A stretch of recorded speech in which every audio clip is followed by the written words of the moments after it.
قرآن و علم کا معیار ہے دونوں۔ اعوذ باللہ من الشیطان الرجیم، بسم اللہ الرحمن الرحیم، وبہ نستعین وہو خیر ناصر و معین۔ لاکھوں کروڑوں درود و سلام ہو سید الانبیاء رحمۃ للعالمین خاتم النبیین محمد مصطفیٰ صلی اللہ علیہ وآلہ وسلم پر، ان کی آل پاک پر، اصحاب منتجمین پر۔ ناظرین کرام، پروگرام ذکر شہادت میں آپ کا میزبان ڈاکٹر سید مظفر حسین رضوی آپ کی خدمت میں حاضر ہے۔ میری جانب سے آپ تمام محترم ناظرین کی خدمت میں السلام علیکم ورحمۃ اللہ وبرکاتہ۔ ناظرین کرام، ہماری گفتگو امیر المؤمنین علی بن ابی طالب علیہ السلام کے حوالے سے گزشتہ 2 پروگراموں میں گفتگو ہوئی، جس میں ہم نے علی مع القرآن اور قرآن اور علی کے تعلق کے عنوان سے ہم نے گفتگو کی، اور پھر مولا کائنات کے وصیت نامے کے حوالے سے گفتگو کی۔ آج ہم علی وارث انبیاء اور بالخصوص وارث نبی، علم وارث نبی کے حوالے سے گفتگو کریں گے۔ یعنی خود مولا کائنات امیر المؤمنین علی بن ابی طالب علیہ السلام فرماتے ہیں کہ اللہ کے نبی صلی اللہ علیہ وآلہ وسلم نے مجھے علم کے 1000 دروازے عطا فرمائے، 1000 دروازے میرے لیے کھول لیے، اور اس کے بعد ہر دروازے سے میں نے 1000 دروازے کھولے۔ یقیناً آپ کے بارے میں اللہ کے نبی کا یہ فرمان کہ انا مدینۃ العلم وعلی بابھا فمن اراد المدینۃ فلیأتھا من بابھا، میں علم کا شہر ہوں، علی اس کا دروازہ ہے، اور جو کوئی چاہتا ہے کہ اس علم کے شہر میں داخل ہو تو لازم ہے کہ وہ اس دروازے سے گزر کے آئے۔ ناظرین کرام، آج اس موضوع پر گفتگو کے لیے ہم نے اپنے اسٹوڈیو میں ممتاز علماء کرام کو مدعو کیا ہے۔ ان کا مختصر تعارف آپ کے سامنے پیش کروں گا۔ ہمارے ساتھ تشریف فرما ہے ممتاز مذہبی اسکالر مفتی محمد وسیم صادق بندگی صاحب۔ السلام علیکم ورحمۃ اللہ وبرکاتہ۔ وعلیکم السلام ورحمۃ اللہ وبرکاتہ۔ بہت شکریہ ہمارے پروگرام میں تشریف لائے۔ آپ کے ساتھ دوسرے مہمان حجت الاسلام والمسلمین مولانا علی طاہری صاحب ہمارے ساتھ موجود ہیں، اور تیسرے مہمان ہمارے ساتھ مشہور معروف نوحہ خاں منقبت خاں جناب سید کاظم رضا رضوی صاحب ہمارے ساتھ موجود ہیں۔ السلام علیکم ورحمۃ اللہ وبرکاتہ۔ السلام ورحمۃ اللہ وبرکاتہ۔ سلسلے گفتگو کا باقاعدہ آغاز کرنا چاہوں گا، اور مفتی صاحب آپ کی خدمت میں سوال رکھنا چاہتا ہوں۔ علی علم نبی صلی اللہ علیہ وآلہ وسلم کے وارث ہیں، کیا بیان فرماتے ہیں؟ اعوذ باللہ من الشیطان الرجیم، بسم اللہ الرحمن الرحیم، وعلم آدم الاسماء، صدق اللہ العظیم۔ بہت شکریہ ڈاکٹر صاحب، آپ کا جو سوال ہے اس کے بے پناہ پہلو اور گوشے ہیں کہ علی جو ہے وہ مولا کائنات انبیاء و مرسلین کے علوم کے وارث ہیں۔ سب سے پہلے یہ بات ہمیں ذہن نشین کرنی چاہیے، انسان کی فضیلت کا معیار کیا ہے، انسان کی فضیلت کا سبب کیا ہے۔ انسان کی فضیلت کا جو سبب اللہ رب العالمین نے بیان فرمایا وہ بنیادی طور پر علم ہی ہے۔ علم، جاننا، عالم ہونا، اسی کو انسان کی فضیلت کا سبب بھی بنایا اور فضیلت کا معیار بھی بنایا۔ اگر ہم قرآن پاک کے اندر مطالعہ کریں اور گہری نظر سے دیکھیں، جہاں جہاں سابقہ امتوں کا تذکرہ آیا وہاں بھی فضیلت کا معیار علم یا کتاب کے علم کو قرار دیا۔ حضرت آصف بن برخیہ سلیمان علیہ السلام کے وزیر مشہور ہیں، جنہوں نے مہینوں کی مسافت دوری پر پڑے ہوئے تخت کو، ملکہ بلقیس کے تخت کو فوراً حاضر کر دیا۔ ان کی فضیلت کیسے بیان کی قرآن نے؟ وَعِندَهُ عِلْمُ الْكِتاب، ان کے پاس کیا تھا؟ کتاب کا علم تھا۔ اب ہم دیکھتے ہیں کہ مولا کائنات کے لیے بھی اس طرح کے الفاظ قرآن میں آئے، قُلْ كَفَى بِاللَّهِ شَهِيدًا بَيْنِي وَبَيْنَكُمْ وَمَنْ عِنْدَهُ عِلْمُ الْكِتاب۔ مفسرین فرماتے ہیں ایک رائے کے مطابق وَمَنْ عِنْدَهُ عِلْمُ الْكِتاب سے مراد مولا کائنات بھی ہے، یعنی جو فضیلتیں سابقہ امتوں میں سے کسی کی فضیلت کا سبب بنتی تھی علم کے حوالے سے، وہی الفاظ ہمیں قرآن میں مولا کائنات کے حوالے سے بھی ملتے ہیں۔ مولا کائنات خود یہ فرماتے ہیں کہ ہم جبار کی اس تقسیم پر راضی ہیں کہ اس نے ہمیں علم عطا کیا اور ہمارے دشمنوں کو جہالت پر رکھا، یعنی یہ اللہ کی دی ہوئی فضیلت ہے۔ اب ہم بالخصوص مولا کائنات کے علم کے حوالے سے بات کر رہے ہیں تو دیکھیں سابقہ انبیاء کا جو تذکرہ ہے، ان کو جتنے بھی اللہ نے اسرار، علوم، ظاہری باطنی عطا فرمائے، وہ تمام صفات کے جامع نبی پاک صلی اللہ علیہ وسلم ہیں۔ چونکہ آپ نائب بن رہے ہیں نا آگے مولا کائنات، سرور کائنات صلی اللہ علیہ وسلم کے، حضور اپنے علوم تفویض فرما رہے ہیں مولا کائنات کو۔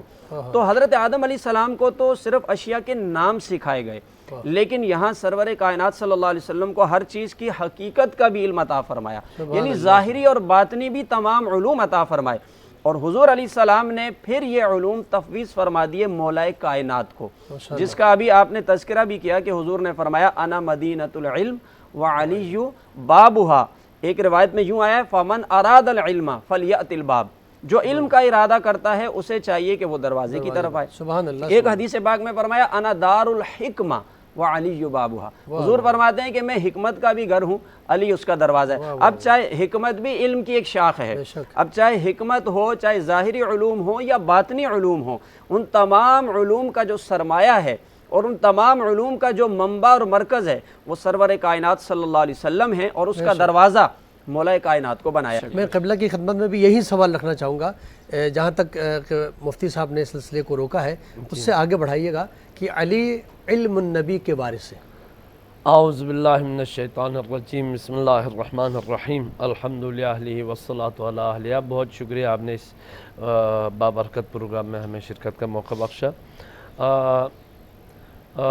حضرت علی علیہ السلام وارث علم النبی ہونے کی جو دوسری دلیل ہے ہمارے عقیدے کے حساب سے وہ امامت ہے، اور اس دین کے تبلیغ اور اس کے پھیلانے کا جو سلسلہ ہے وہ یا نبوت ہے یا امامت ہے۔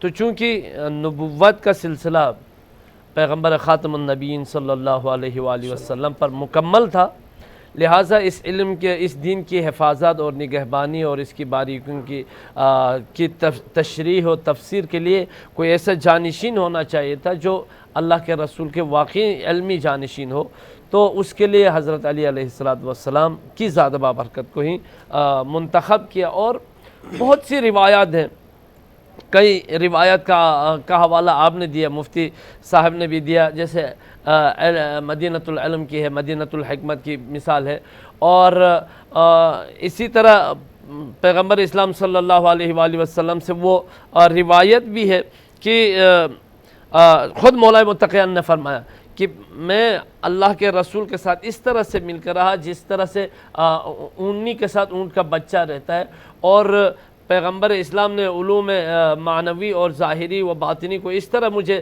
سمجھا دیے جس طرح چڑیا اپنے چوزوں کو دانہ کھلاتی ہے، انہیں ہوا پلاتی ہے۔ تو اور پھر وہ حدیث جس کو آپ نے کوٹ کیا کہ اللہ کے رسول نے میرے اوپر حدیث کے علم کے 1000 دروازے کھول دیے، اور ہر دروازے سے پھر 1000 دروازے علم کے مجھ پر کھل گئے۔ تو یہ قرآن اور حدیث دونوں سے یہ بات ثابت ہے کہ جو وارث علم، وارث نبی ہو، جو جانشین نبی ہو، اس کے لیے ویسے ہی علم اور معرفت کی وہ مسند ہونی چاہیے جو نبی کو حاصل۔ آپ سے یہ سوال میں پوچھنا چاہوں گا کہ مولا کائنات امیر المومنین جب مسند پہ بیٹھتے اور علم کے دریا بہاتے جی، تو نہ صرف مسلمان بلکہ اور غیر مسلم دیگر مذاہب سے تعلق رکھنے والے افراد بھی آپ سے مستفید ہوتے۔ بالکل۔ وہ کیا ماجرا ہوتا کہ جب آپ صلی اللہ علیہ وسلم کے اس نائب حقیقی جانشین اور آپ کے علم کے وارث علی مرتضیٰ جب علم کی تعلیم دیتے تو لوگ کس طرح مستفید ہوتے؟ تو خود مولا متقیان کو وہ خطبہ آپ کے علم میں ہے، منہج البلاغہ میں، کہ میں اہل تورات کو ان کے تورات کے مطابق فیصلہ سناؤں، میں اہل انجیل کو ان کے انجیل کے مطابق، اور اہل زبور کو ان کے زبور کے مطابق فیصلہ سناؤں۔ اور تاریخ اسلام میں ایسے واقعات آئے بھی جو غیر مسلم تھے، جو آسمانی کتابوں کے وہ معتقد تھے، اور ان کے قضیوں کو، ان کے مسائل کو مولا متقیان نے ان کے عقیدے اور ان کی کتاب اور ان کے احکام کے مطابق جو ہے فیصلے صادر فرما کے یہ بیان کر دیا کہ واقعاً میں آپ جو کتب آسمانی کے جو ہے وہ تمام کتب آسمانی کا علم بدرجہ اتم رکھتے ہیں۔ مفتی صاحب اسی سوال کو آگے بڑھاتے ہوئے خود حضرت عمر رضی اللہ تعالیٰ عنہ فرماتے ہیں کہ میں اس پیچیدہ مسئلے سے پناہ مانگتا ہوں کہ جس مسئلے کے بعد جو نا مولائے کائنات امیر المومنین موجود نہ ہو تو ایسا وقت ایسا لمحہ اس سے پناہ مانگتا ہوں کہ علی کے بغیر جو ہے وہ مشکل مسئلہ میرے پاس سامنے آ جائے. کیا بے فرماتے ہیں؟ شک یہ سب اس بات کی دلیل ہے کہ اللہ رب العالمین نے مولا کائنات رضی اللہ تعالیٰ عنہ کو علم کے بے شمار باب عطا فرمائے تھے. اور اس سے پہلے بھی اس حوالے سے بات ہو چکی کہ آپ تینوں خلفائے عظام کے زمانے میں قاضی کی حیثیت سے، چیف جسٹس کی حیثیت سے، یا جتنے بھی علمی مسائل ہوتے تھے اس حوالے سے آپ منسلک رہے. ہر وہ مسئلہ، ہر وہ بات جس کا حل کسی کے پاس نہیں ہوتا وہ مولا کائنات نے پیش کیا. اچھا، مولا کائنات کے قول بھی ہے نا بڑا مشہور، آپ نے کہا سلونی. واہ واہ. ایک تو وہ عما شئتم، لیکن ایک آپ کا یہ قول ہے کہ سلونی عن اسرار الغیوب واہ واہ. فإنی وارث علوم الانبیاء والمرسلین. سبحان آپ نے کہا کہ مجھ سے جو اسرار غیوب ہیں اس سے متعلق بھی پوچھ سکتے ہو کیونکہ میں انبیاء اور مرسلین کے علوم کا وارث ہوں. حضرت مولا کائنات فرماتے ہیں زمین تو زمین ہے، کہا مجھے تو حضور علیہ السلام نے حا میم عین سین قاف جو حروف مقطعات میں آتے ہیں، آپ فرماتے ہیں مجھے اس کی تفسیر میں قیامت تک کا علم حضور نے سکھایا. مجھے ایک کنایہ ہے آپ کے قول میں، فرمایا کہ زمین کے بجائے آسمان کے بارے میں اگر پوچھو گے تو میں اس کے راستوں کے بارے میں زیادہ جانتا ہوں. یعنی جو چیزیں انسان کی دسترس سے باہر ہیں جب میں وہاں کے بارے میں زیادہ جانتا ہوں تو پھر یہاں کے بارے میں تو بدرجہ اولا جانتا ہوں. اسی لیے آپ فرماتے تھے کہ جب میرے لیے مسند لگائی جائے، جب مجھے بٹھایا جائے تو جو جس مسلک، جس فرقے، جس مذہب سے تعلق رکھتا ہے میں اس کو الحمدللہ جواب اسی کی کتاب سے دوں گا. محترم جناب کاظم رضا رضوی صاحب سے گزارش کروں گا کہ مولا کی بارگاہ میں نذرانہ عقیدت پیش کریں. اللہ پیغمبر کے مددگار ہے دونوں، قرآن و علی علم کا معیار ہے دونوں، قرآن و علی علم کا معیار ہے دونوں. اور عاشق میرے مولا کے ہیں، دونوں ہیں وفادار. ایک حضرت عیسیٰ ہے تو ایک عیسیٰ میں تمار، کہ حیدر کی محبت میں گرفتار ہیں دونوں. قرآن و علی علم کا معیار ہے دونوں، قرآن و علی علم کا معیار ہے دونوں. اور شعر ملاحظہ ہو کہ مارے گئے تلوار سے جب مرحب و انتر، اصحاب پیغمبر سے کہا موت نے ہنس کر، کہ دو آئے تھے میدان میں اب چار ہیں دونوں. قرآن و علی علم کا معیار ہے دونوں، قرآن و علی علم کا معیار ہے دونوں. ناظرین کرام، ایک بار پھر پروگرام ذکر شہادت میں آپ کا خیر مقدم. گفتگو جاری ہے مولا کائنات امیر المومنین علی ابن ابی طالب علیہ السلام کی گفتگو کے سلسلے کو آگے بڑھاتے ہوئے مفتی صاحب کی خدمت میں سوال رکھنا چاہتا ہوں. مولا کائنات کی عبادت و ریاضت، تاریخ میں بہت سارے واقعات ملتے ہیں کہ آپ کی عبادت اور ریاضت میں کس منزل پر آپ ہوتے تھے، آپ عبادت کس درجے میں کیا کرتے تھے، آپ کا مقام کیا تھا، کہاں کھڑے تھے. آپ تو فرماتے ہیں جب میں یہ چاہتا ہوں کہ میں رب سے کلام کروں، ہے کسی کی جرات؟ کہا میں تو اس مقام پر فائز ہوں کہ میں چاہتا ہوں رب سے کلام کروں تو میں دعا کرتا ہوں. دعا عبادت کا مغز ہے، لیکن آپ کی دعا اس درجے میں ہوتی تھی کہ رب سے کلام کر رہے ہیں. کیا بات. اور پھر مقام اتنا بلند ہے، فرماتے ہیں جب میرا دل یہ چاہتا ہے کہ میرا رب مجھ سے کلام کرے تو میں قرآن پڑھنا شروع کر دیتا ہوں. یعنی اتنے اعلیٰ درجے پر فائز ہیں. اسی تناظر میں ہم دیکھتے ہیں کہ جب آپ نماز میں کھڑے ہوتے، ابھی قبلہ نے ایک روایت بیان کی کہ تیر لگ گیا بدن مبارک میں اور وہ تیر نکل نہیں رہا. شیر خدا تھے نا تو جسم بہت سخت تھا، ٹھوس بدن تھا، تیر نہیں نکل رہا. آپ نے فرمایا جب نماز میں کھڑا ہو جاؤں گا تب نکال لینا. اب جب نماز میں کھڑے ہوتے ہیں تو بدن اتنا نرم ہو جاتا ہے، جب تیر کو نکالا جاتا ہے تو جیسے مکھن سے بال باہر نکلتا ہے. نماز سے فارغ ہوئے وجہ پوچھی گئی. آپ نے فرمایا میں تو رب کے سامنے اس حدیث کے مطابق ہی کھڑا ہوتا ہوں، کأنک تراہ، گویا کہ رب کو دیکھ رہے ہو۔ آپ سے یہ سوال ہوا کہ آپ نے کبھی رب کو دیکھا ہے؟ آپ نے فرمایا میں اس وقت تک عبادت ہی نہیں کرتا جب تک رب کو دیکھتا نہیں۔ تو آپ نے کہا جب رب کے سامنے کھڑا ہوتا ہوں تو میری کیفیت یہ ہوتی ہے کہ خوف الہی سے میرا بدن جان چھوڑ دیتا ہے، سو اس وجہ سے تیر باہر آ گیا۔ اب اگر ہم اس کو اٹھا کر قرآن کی آیت پر لے جائیں نا، انما یخشی اللہ من عبادہ العلماء، علماء نے اس کی وضاحت یہ کی ہے کہ اللہ کے بندوں میں سے عالم ہوتا ہی وہ ہے جو رب سے ڈرتا ہے۔ جس کے اندر خوف الہی ہوتا ہے وہی شخص عالم کہلانے کا حقدار ہے۔ تو آپ کی عبادت اور ریاضت اس درجے میں ہوا کرتی تھی۔ اچھا، کثرت عبادت کی بھی روایات ہیں، آپ تو ایک رات میں 2,000 رکعت نماز نفل ادا کرتے تھے، تلاوت قرآن کرتے تھے۔ اچھا، نماز سے ہٹ کر دیگر عبادات کی طرف اگر ہم نظر کرتے ہیں تو مولا کائنات فرماتے ہیں، ابھی جیسے رمضان کا مہینہ ہے، ہم تو وہ لوگ ٹھہرے کہ جو کبھی کبھی روزے رکھنے والے، سال بعد رکھنے والے، آپ کو اتنی محبت تھی روزوں سے، آپ فرماتے ہیں کہ مجھے جتنی بھوک کے ذریعے لذت روحانیت میں ملی ہے اس کو میں بیان نہیں کر سکتا۔ آپ بھوک کو بہت ہی پسندیدہ مشغلہ سمجھتے تھے، فرماتے تھے میں بھوک کو پسند کرتا ہوں اللہ کے لیے شدید گرمی میں روزہ رکھنا۔ جی ہاں، اور کہتے تھے میں اس لیے پسند کرتا ہوں کیونکہ نبی پاک صلی اللہ علیہ وسلم کو بھوک پسند تھی۔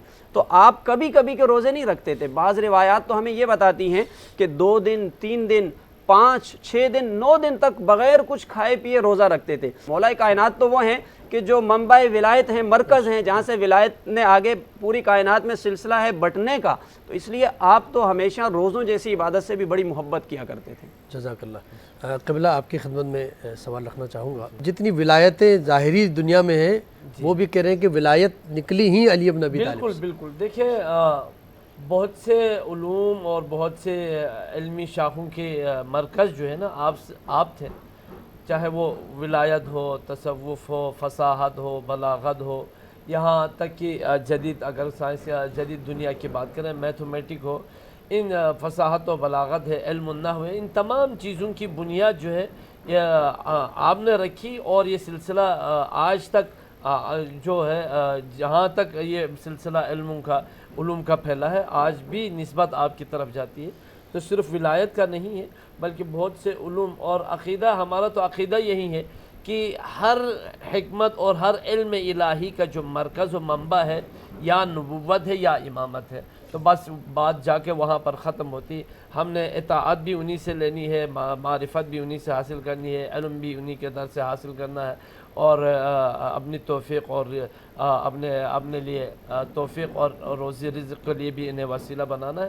تو ہر چیز کا رجوع جو ہے وہ مولا متقیان اور معصومین علیہ السلام۔ میں مفتی صاحب کی خدمت میں بھی یہی سوال رکھنا چاہوں گا کہ یہ جو ولایت کا سلسلہ ہے، آج بھی جو اولیاء ہیں، صوفیاء کرام ہیں، وہ سب بھی اپنے سلسلے کو لے جا کر مولا کائنات امیر المومنین پر اختتام کرتے ہیں، تو جو منبع و مرکز ولایت ہے وہ مولا علی ہے۔ ہاں ڈاکٹر صاحب، میرے خیال سے تو دنیا میں کوئی ایسا سلسلہ ہے ہی نہیں جو اس بات سے انکار کرے کہ وہ ولایت کا بھی قائل ہو اور ولایت بھی مانے اور مولا کائنات کو نہ مانے، کیونکہ ولایت کا جو دروازہ ہے وہ تو کھلتا ہی آپ کی ذات سے ہے۔ اگر میں 4 بڑے سلاسل کی بات کروں جن کے نام معروف ہیں، جیسے سلسلہ قادریہ کا نام لیا جاتا ہے، چشتیہ کا، سہروردیہ، نقشبندیہ، پھر اس کے ماتحت ذیلی بہت سی شاخیں بھی ہیں، ان تمام سلاسل کے جو بنیاد پڑتی ہے نا، جو سلسلہ اوپر چلتا ہے جب روحانیت کی، وہ سب جی ہاں جو بیت کا ایک سلسلہ ہے کہ یہ مرشد پھر ان کے مرشد پھر یہ تمام سلاسل کی جو بنیاد ہے، جو جڑ ہے، وہ مولا کائنات پر ہی پہنچتی ہے۔ اگر میں تاریخ کے کچھ معتبر نام لے لوں کہ جس طریقے سے شاہ ولی اللہ محدث دہلوی علیہ رحمہ اہل سنت کے ہاں بہت معتبر نام مانا جاتا ہے، آپ فرماتے ہیں کہ ولایت کا دروازہ مولا کائنات کھولتے ہیں۔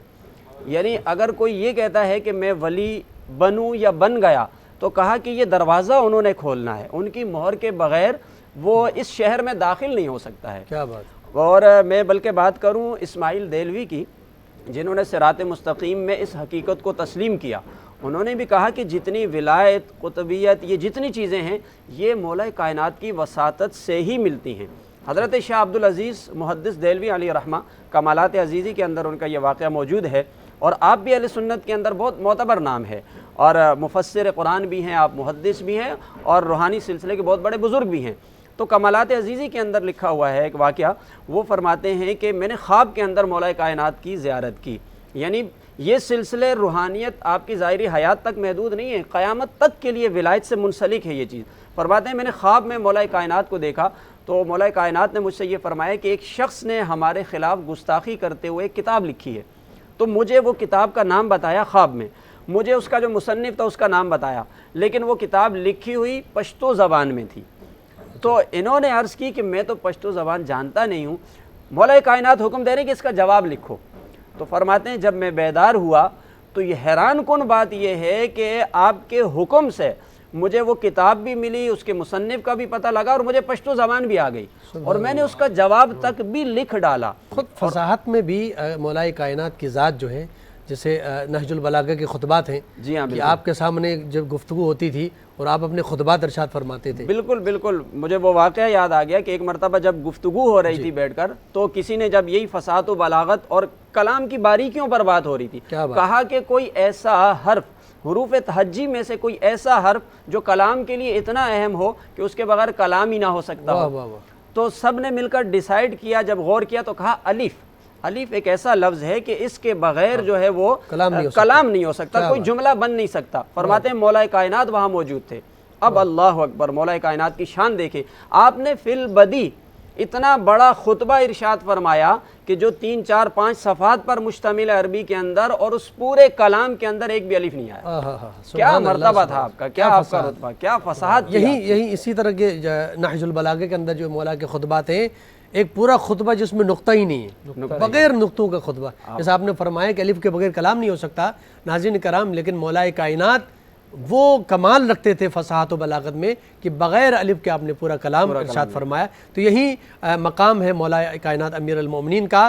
آپ ہی کو حق پہنچتا ہے، آپ ہی کو حق پہنچتا ہے کہ آپ کو کہیں وارث علم نبی، یعنی اللہ کے نبی جو علم لے کر آئے تھے، وہ تمام علم کو آپ کی ولادت کے وقت ہی اپنی زبان اقدس کو دہن مولا کائنات میں دے کر، اپنے لعاب دہن کو دہن مولا امیر المؤمنین میں دے کر، سارے علوم کو جو آپ لے کر خدا بزرگ برتر سے لے کر آئے تھے، سارے علوم کو مولا علی ابن ابی طالب کے وجود میں منتقل فرمایا تھا۔ اس کے بعد دنیا نے دیکھا کہ وہ سارے علوم کس طرح مولا کائنات اعلان کر رہے تھے کہ سلونی سلونی قبل ان تفقدونی۔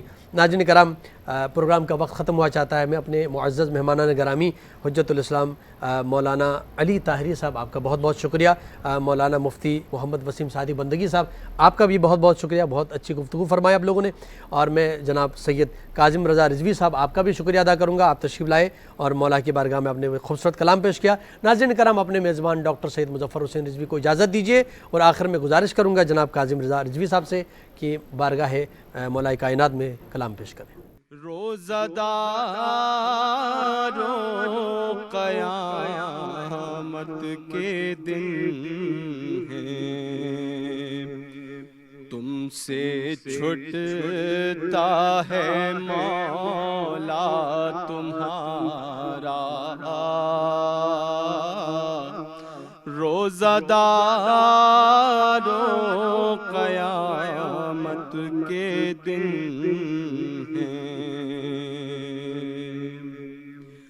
آل احمد پہ آفت یہ آئی،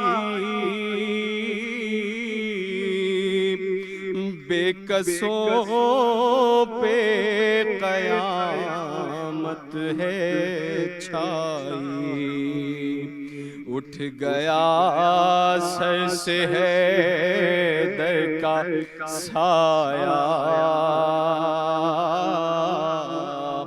روزہ دارو قیامت کے دن ہیں، اور ماں کے مرنے کا غم